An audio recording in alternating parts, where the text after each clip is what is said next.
Quatrième partie et fin.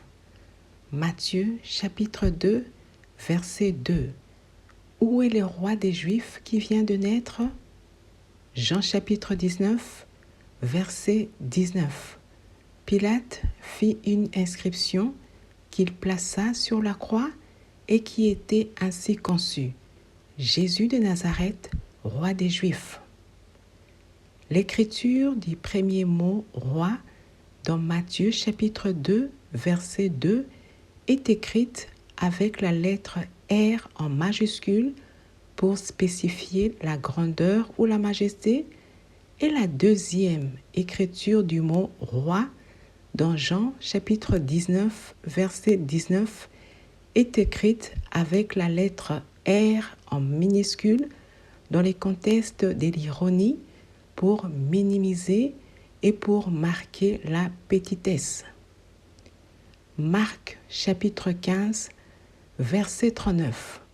Le centenier qui était en face de Jésus, voyant qu'il avait expiré de la sorte, dit: assurément, cet homme était le Fils de Dieu. Les hommes reconnaissent autrui qu'à la fin de sa vie, comme le centenier a reconnu Jésus-Christ comme étant le Fils de Dieu, qu'après avoir rendu l'Esprit à son Père et après avoir minimisé les titres que Dieu lui avait conférés pour le servir dans ce monde.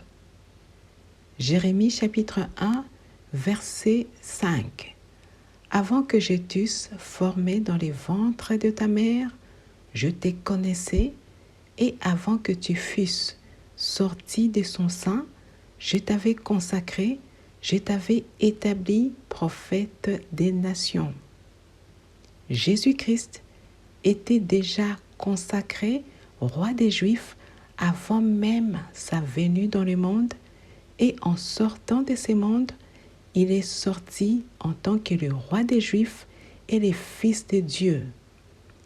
Minimisé ou pas, Jésus-Christ est le roi des rois. Question: un homme qui entre dans ce monde en tant que le futur roi de son royaume, sortira-t-il de ce monde en tant que roi?